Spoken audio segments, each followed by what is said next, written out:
देखिए, मैं तो 15 साल की उम्र से अपना काम करना शुरू किया हूँ कि हमारे जब तक फादर थे तब तक हमने काम नहीं किया। और फादर के टाइम में मैं जब 8वीं में पढ़ता था तो दिल्ली आया था जंतर मंतर घूमने के लिए। और जंतर मंतर घूमने के लिए आया था 10 दिन में। मैंने आने के बाद एक चीज़ को लाइक किया कि जीवन में अगर कभी हमें काम करना होगा तो मैं कनॉट प्लेस में करूँ, क्योंकि हनुमान मंदिर मुझे दिख गया था, वहाँ भी मंदिर पे ही रहते थे। तो बिहार के हम अररिया ज़िला के रहने वाले हैं।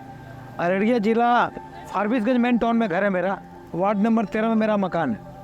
वहीं से मेरा सफ़र चला हनुमान जी के चरणों के माध्यम से हनुमान जी के चरणों तक। तो यहाँ से जाने के बाद जो है कुछ समय में फादर डेट कर गए, कारोबार परचून की थी हमारी, तो भाई लोगों ने कब्जा कर लिया, हमने सब छोड़ दिया समय। और छोड़ के मैं कहा क्या, मेरे दोस्त यार जितने थे सब कहे मेरे पास काम कर लो। मैं कहा देखो, जो मेरे साथ उठ बैठ के खाया मैं उसके पास तो काम नहीं कर सकता। अपने मन में बोला, उसे बोला नहीं।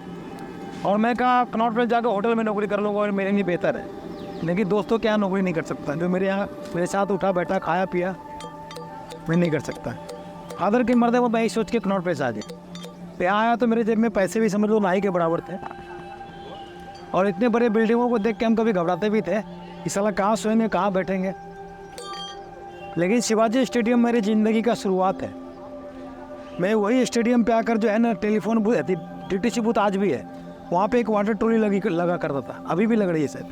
वहीं पे आके खड़ा हो गया चुपचाप। खड़ा हुआ तो पानी वाला बोला भाई कहाँ से आए हो तुम? हम कह रहे हम तो बिहार से आए हैं काम के तलाश में। ठीक है, हमने बोला उसको, तो पूछा भाई कहाँ का रहने वाले? हम कहे अपने अररिया का रहने वाले, बिहार का अररिया ज़िला का रहने वाले, फारबिसगंज मेन टाउन में घर है मेरा।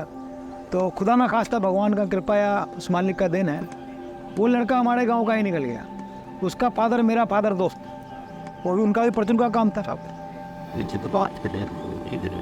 उसने बोला क्या कि भैया देखो यहाँ तो काम मिलेगा नहीं, रात में 2 घंटे तुम रेडी लगा लेना, रोटी पानी तुम्हें मिल जाया करे, 3 चाय।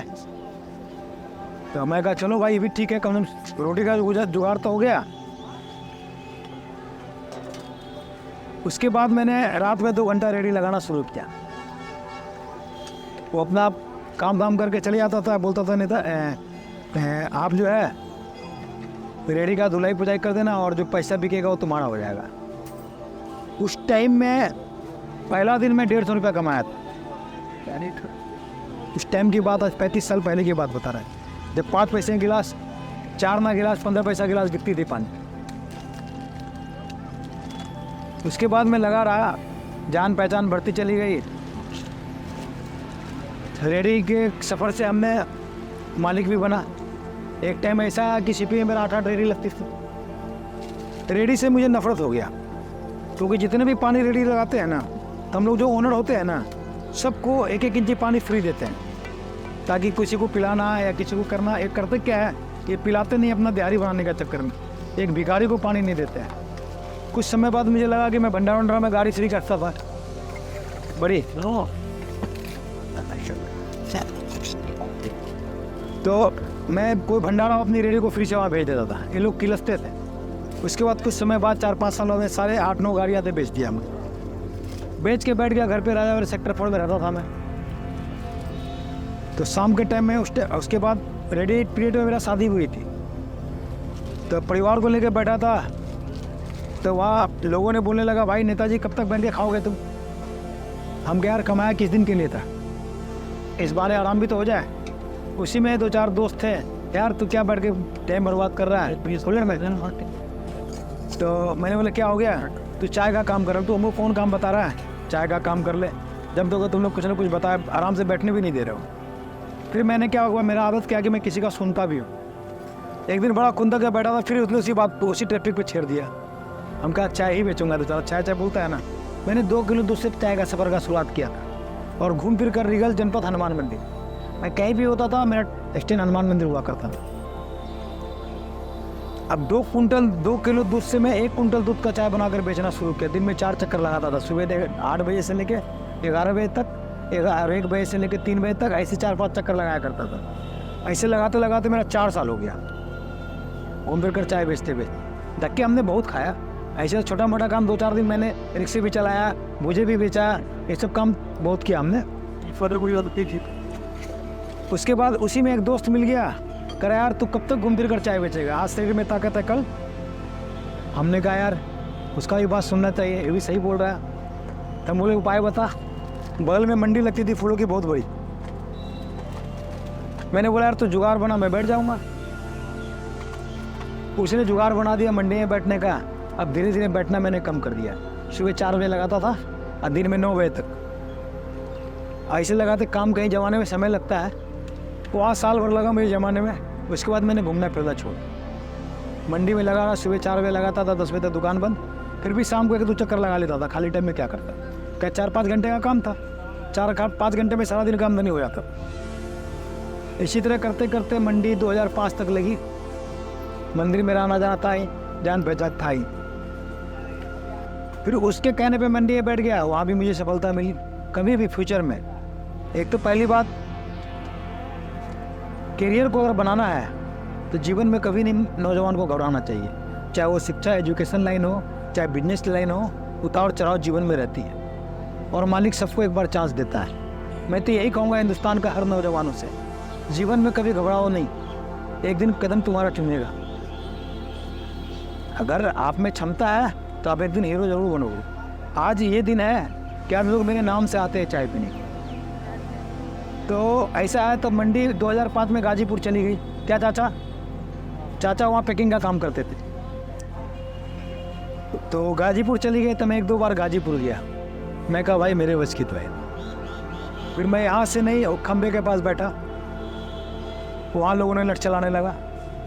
वहाँ बैठा, वहाँ लोगों ने लट चलाने लगा। फिर यहाँ के बाद कुछ लोगों ने सपोर्ट कर दिया। फिर मैं यहीं जम, यानी 2005 से मेरा यहाँ ऐसे मेरा चाय का काम में 30-35 साल का करियर है। और ऐसा करियर कि हम बता नहीं सकते। चाय वाले के दुनिया में बाबा के चरणों में बहुत धनवान है। शायद बाबा सबको इसी तरह दे। चाय भी हमारी अच्छी बिकती है और चाय की क्वालिटी भी अच्छी है और हनुमान जी का आशीर्वाद भी अच्छा है। तो मैं इसीलिए सभी भक्तों से हाथ जोड़कर प्रार्थना करता हूँ कि कभी भी हनुमान जी के चरणों में आए तो एक बार सेवा करने का मौके नेताजी के चाय वाले को जरूर दे। क्या पता आने वाला कल का परमात्मा मालिक है, इस समय का तो वही देनदार है, उन्हीं के दिया हुआ चल रहा है। और मेरा जीवन में हनुमान जी के मंदिर से चले हैं आज तक, उसी का झंडा जोड़ है, उसी का नाम का रोटी खा रहे हैं। मेरे घर में खरबपति फार्म रहे हैं, उसके आगे कभी मैंने हाथ नहीं फैलाया। फिर इस दरबार के सिवा आज भी वही टेकते हैं हनुमान। आज मेरे 4 बच्चे हो गए, मेरे बड़े कंधे के बराबर सारे बच्चे हो गए और भगवान की बड़ी कृपा है। और इसी तरह लगे रहेंगे तो इससे भी आगे अच्छी बात, इससे अच्छा मंजिल तो कुछ हो ही नहीं सकता कि हनुमान जी के चरणों में बैठ के राम राम का प्रसाद मिल रहा है। इससे बेहतर क्या हो सकता है? इससे बेहतर कुछ नहीं समझते हम। ऐसे बड़ी उपलब्धि कुछ है भी नहीं मिली। इससे ज़्यादा मुझे समझ में नहीं आता। कहता है उतना ही दो जितना है बाबा, सबको खुश रखे। आज बाबा उतना दिया है कि लोगों के पीछे बैठने के तो लायक है तो बहुत कुछ। लोग कहते हैं क्या कर रहा है, उसे नहीं पता कि मेरा ज़िंदगी का ये मुकाम है, ये मेरा है। इससे मैंने 4 बच्चों को 12वीं 13वीं पढ़ा दिया। अब सारे बच्चे 12वीं 13वीं पढ़ रहे हैं। कोई सॉफ्टवेयर इंजीनियर बनने के चक्कर में है, कोई दरोगा बनने का चक्कर में है, कोई बिजनेसमैन बनने का। 3 बेटा 1 बेटी हमारी। बेटी हमारी डांसर बनने का चक्कर में है। हमको भाई तू क्लास ज्वाइन करना, लाइफ तुम्हारा है, पैसे मैं लगाऊंगा, तू जहाँ जाओगे वहाँ जाने का सामर्थ हनुमान जी ने दे रखा।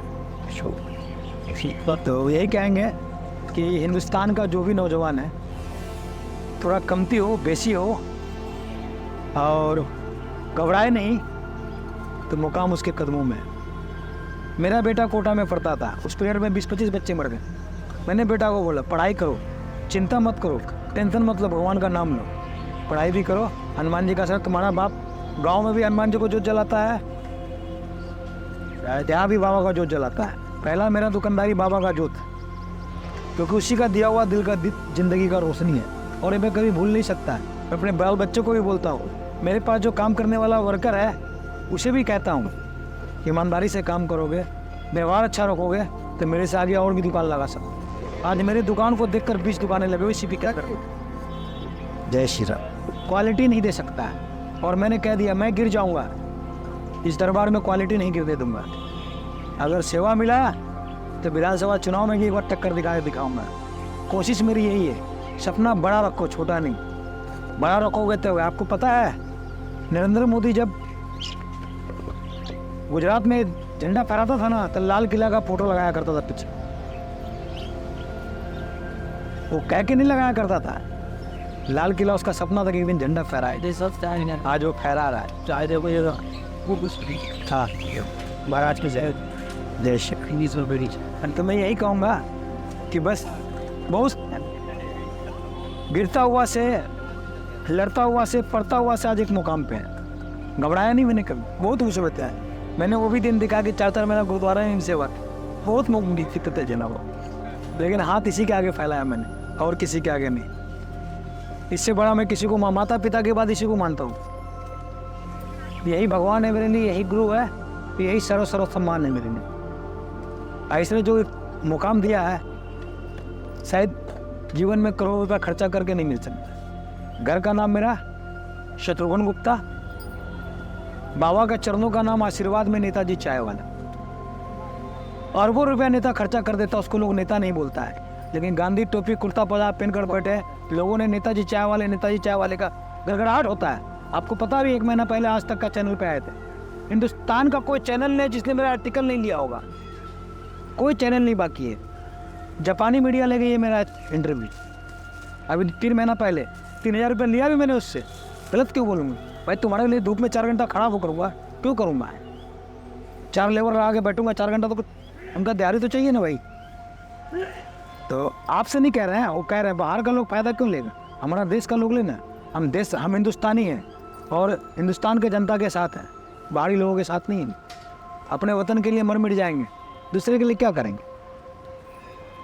और कोशिश सही होता है तो मैं यही कहूँगा कि हिंदुस्तान का कोई भी नौजवान फिलहाल सुनते हैं किसी ने आत्महत्या कर लिया, फांसी लगा लिया, ट्रेन में कट गया, ये तो बुज़दिली है, बेवकूफ़ी है। तुम तो चले गए, बाप माँ को जीते जी मार गए। तो ऐसा ना करो कि तुम्हारा माता पिता जीते जी मरे, लगे रहो। बाप माँ ये नहीं कह रहा तुमको कमा के ला के दो, मुकाम पे जाओ बाद में, नहीं तो कोई नौकरी या बिजनेस तो है यार। बिजनेस का कोई उम्र तो नहीं ना है। इस अगर हम अपने बेटों को यही बात बोलते हैं, नौकरी ना मिले ना टेंशन नहीं, बिजनेस का कोई उम्र नहीं है, नौकरी का उम्र है, लगे रहो। आज तो उसको कोटा से ले आया, अब कॉलेज कर रहा है 4 साल के लिए।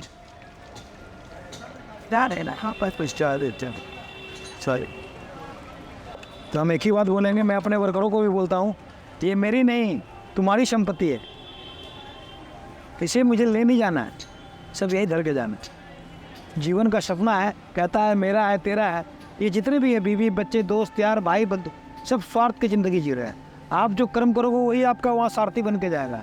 ये तो माया का जाल है, इन्हें तो बाबा फंसा दिया तुम्हें कि तुम फंसे रहो, मेरा नाम मत लो।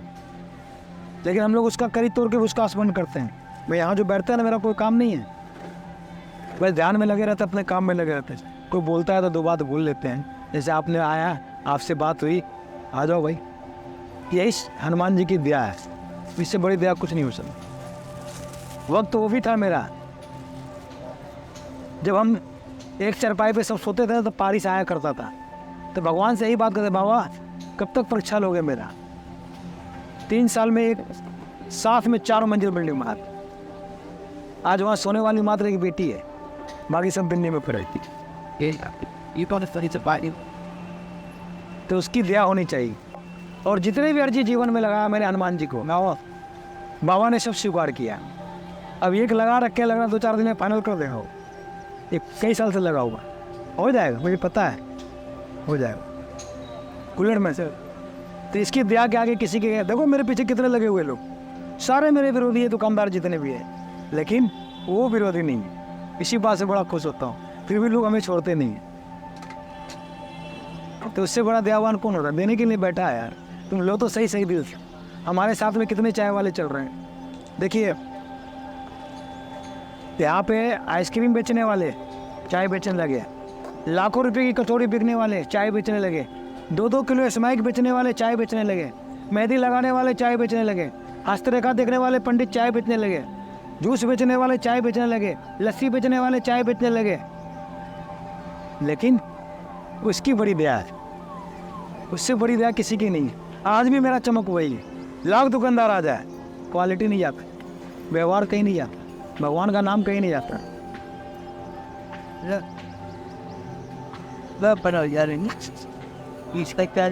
अगर आपके साथ कोई जुड़ा है, अगर वह असमर्थ है, आप 5 रुपये मदद नहीं कर सकते ना, 1 रुपया तो कर सकते ना। आज ये लेबर मेरे पास है, ढंग से काम करेगा तो मैं सोचूंगा कि जहाँ तक चल सके। मेरा अपना सोच होता है, ये नहीं कि मेरे पास काम करता है, अपंग हो गया, बीमार हो गया, कुछ तरह का परेशानी हो गया तो मदद नहीं करेंगे। बैठो, 1 रोटी में आधी रोटी तुम्हें भी मिलेगा। कि देने वाला हो, हम किसी को नहीं देंगे, हमारी औकात नहीं है, हम तो खुद अपने समय से रोटी कभी खाया नहीं। तो दया उसी से मांगते हैं और वही दे रखा है। देखो यहाँ पे कितने दुकान है, जितने भी दुकान है सबसे ज़्यादा लड़का मेरे पास होता है। मेरे पास चार लड़के हैं, 3-4 लड़के हैं, मैं हूँ, 5 आदमी हूँ, फिर भी पूरा करता हुआ मैं करूँगा, मेरी औकात है नहीं ना। तो इसी की दया होनी चाहिए। इसीलिए जीवन में सफलता के लिए भगवान का स्मरण भी करो, अपना कर्म भी करो, अपने से बड़े बुजुर्ग का सेवा भी करो। क्या पता किसका दुआ लग रहा है। आज मैं यहाँ बैठा हूँ, मुझे थोड़ी पता है कौन किस रूप में आ रहा है, मुझे पता है दुकान बहुत है, लेकिन अटकता भटकता जो है जानने वाला जो बेचारा ऐसा है पहुँच जाता है। इसे पता है ना करके भी देंगे, अगर हम मना भी कर रहे हैं ना तो भी दे देते हैं। ये मिला दे हिंदुस्तान में एक बात बताइए, ये वर्कर काम कर रहा है, ये वर्कर काम कर रहा है, गवर्नमेंट को इसका इशू करना चाहिए नहीं करना चाहिए कि जिस दुकान पे वर्कर काम कर रहा है उसका 10% उसको बोनस मिलना चाहिए, ताकि आने वाला कल का अपना बुढ़ापा वो संवार ले। कौन लागू करेगा? हमारा एक आदमी का लागू करना होगा। अगर गवर्नमेंट लागू करेगी कि प्राइवेट दुकानदार भी जो है काम करने वाले का 10% देगा, तो कोई देने के लिए मना करेगा सालाना? क्या फर्क पड़ता है तो उसका आंगी ना भाई, ये भी तो हमारा भाई बंधु है। आज 50 साल काम कर लेगा, कल वो कह देंगे भाई काम पूरा कर चले जाओ, तो वाजिब नहीं होता है ना। चाहे भाई के नाम से, चाहे वर्कर का नाम से, थोड़ा तो श्रम रखना पड़ेगा, और मैं रखता हूँ। लड़के गलती करते हैं, झाड़ भी देता हूँ तो बाद में समझाता भी। मैं यहाँ बहुत कम अब बैठता हूँ, चाय देते भाई करोगे तुम अच्छा तो तुम्हें अच्छा मिलेगा। अगर 10 रुपया खर्चा करके 2 रुपये, 10 रुपया कमा के अगर 2 रुपये तुम खर्चा करो, कोई दिक्कत नहीं, कमा तो ही रहो ना। तो हम तो बार बार इस बात को लेकर चलता रहता हूँ कि जितने भी वर्कर प्राइवेट दुकान पे काम करते हैं उसको 10% का बोनस मिलना चाहिए, नहीं तो 5% का बोनस मिलना चाहिए, गवर्नमेंट को लागू करना चाहिए। उससे होगा क्या, उसका बुढ़ापा अच्छा कट जाएगा। बुढ़ापा में चाय पानी का पैसा किसी से मांगने का ज़रूरत नहीं पड़ेगा। हम बराबर इंटरव्यू में बोलते हैं और कोशिश हमारी यही रहती है। अब इससे ज़्यादा क्या बोलेंगे, हमारी ज़िंदगी तो सफल हो गई। हम कहेंगे हिंदुस्तान का नौजवान का भी ज़िंदगी मेरे तरह ही सफल होनी चाहिए, घबराने की ज़रूरत नहीं है। बाकी इससे ज़्यादा क्या बोलेंगे, आप उसके आगे आप बोलिए। बाकी तो जय श्री राम, जय हनुमान। हम भगवान सभी को बनाए रखे, और इसी तरह आप लोगों का चैनल चलता रहे, और उसमें मेरा भी यूट्यूब चैनल है, उसे भी चलाते रहिए आप लोग।